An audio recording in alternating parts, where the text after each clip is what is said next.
Is it filming? Yeah, it's filming. Okay. Hi, I'm Tori, and I'm going to be teaching you how to do the inverse of radicals.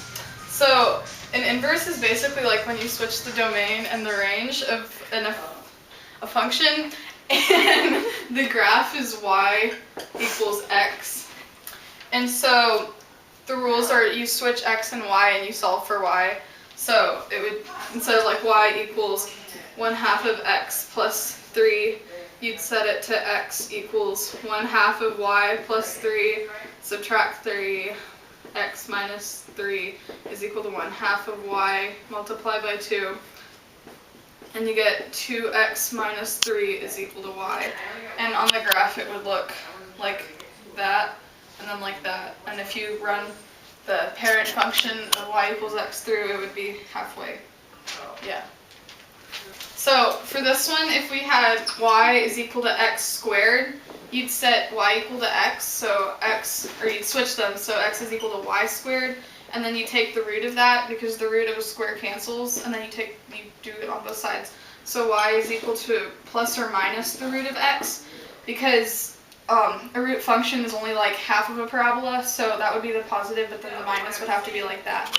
So the original domain was negative infinity to infinity, but now because it's on the graph like that, it would be 0 to infinity, which is basically what the range is for the x squared. And it's not a function because the plus and minus means that it goes through like the same points at the same x values. So anything with a radical, y is equal to root of x, is not going to be a function. So basically, like the inverse of a function is when you switch the domain and range. So for a quadratic equation, the domain is equal to negative infinity, comma infinity. And my infinity signs are kind of retarded, so the range would be 0 to infinity, and that's with the parent function, because, okay, well that should be a parent function. But, so with the radical function, the parent one looks like that, and the domain is 0 to infinity, and the range is, what's the range? Oh, sorry. It's also 0 to infinity. Gosh, okay, I feel really stupid right now. But when you're finding the quadratics, you have to put the plus or minus sign before the root sign, because that way this is like the positive root and this is the negative root. So when you do the range, it becomes, that is not the range. Okay, sorry, it becomes negative infinity to infinity. So you change it to negative infinity. And what those both have in common is that the domain was flip-flopped, and so was the range. So this domain became the range, and this domain became the range. And so like when you're doing an equation, like if you had y is equal to x squared plus 17, and you find the inverse of it, you would set x, oh, it's dry. X is equal to y squared plus 17, and then you subtract the 17. It's not dry. It's not filming? No, I said it's not dry. Oh. Sorry. Okay. You take y squared is equal to x minus 17, and you cancel out that thing, and so you take the what?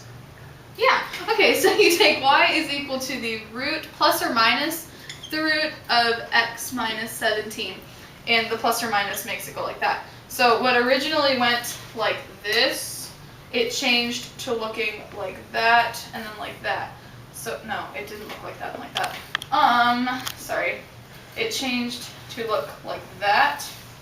So when you when you put the parent function through 0, y equals x, oh, it's not there anymore. So y is equal to x, and when you fold it over that, they're both like, they have, say that like the domain was 3, 2, 4, 12 or something like that.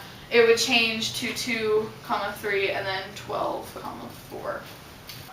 So if we have y is equal to 4x minus 3 squared, you would set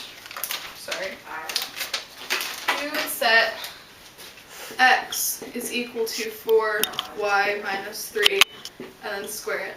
But to cancel the square, you would take the root of that and then the root of x. So it's not going to be a function because it's a root.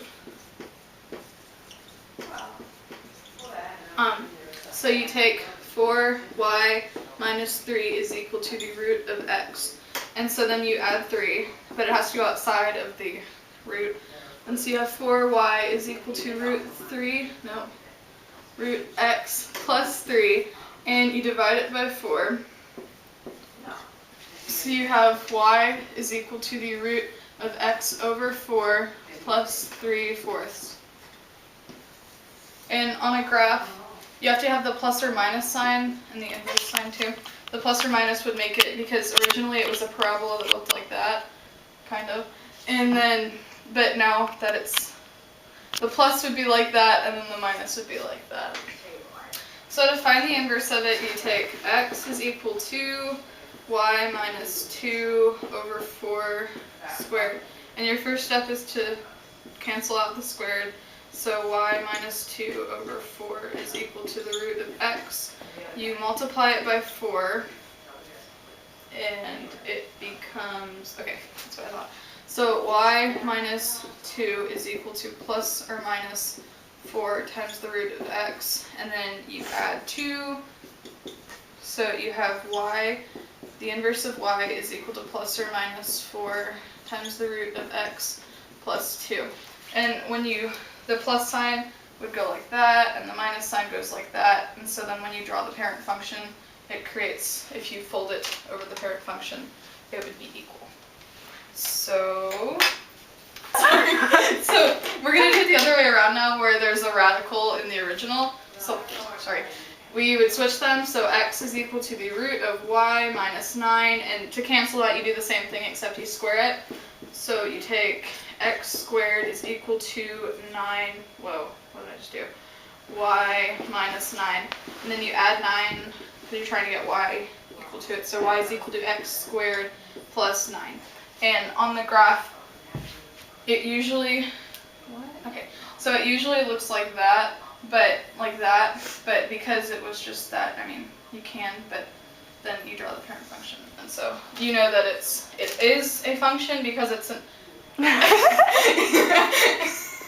it is a function because it doesn't go on its side like that, it goes like that, and there's no, they all pass the vertical line test. So you switch them. X is equal to the root of y plus 1 minus 5. You add 5. Am I going too fast? Wait.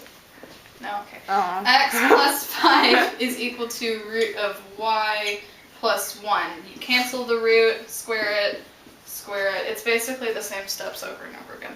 So x plus 5 squared is equal to y plus 1. Subtract the 1. So y is equal to x plus 5 squared minus 1. And when you write that out, it's not x plus 5 squared. It's actually x plus 5 times x plus 5. Because a lot of people miss that number. Like a dying moth over there. Say. Is it playing? Yeah, it's going now. Okay. So we're gonna try this and then we'll solve it. So we switch the x and y. So x is equal to the root of y minus 12 plus 4. And so you subtract 4. So you take the root of y minus 12 is equal to x minus 4. Sorry. Okay, so you square that to cancel out the root, and you square that. So y minus 12 is equal to x minus 4 squared. And you add the 12. So y is equal to x minus 4 squared plus 12. Now, if you want to check your work, you can set y is equal to x minus 4. I've said this too many times. Squared plus 12. So you start by doing the same thing. You switch the x and the y. So x is equal to y minus 4 squared plus 12. You subtract the 12. So x minus 12 is equal to y minus 4 squared. That's in parentheses. So you cancel that, and you're looking for a radical equation that looks like this. So now you take the root of that. So you have y minus 4 is equal to the root of x minus 12 minus 4. And that's actually, I always forget to put the inverse sign. Those are inverse signs, yeah. Don't forget to use those. So the inverse of y is equal to the root of x minus 12 minus 4. Okay, so this one is the same as this one, so that's how you can check your work. And yeah, their domains and ranges kind of switch. So yeah.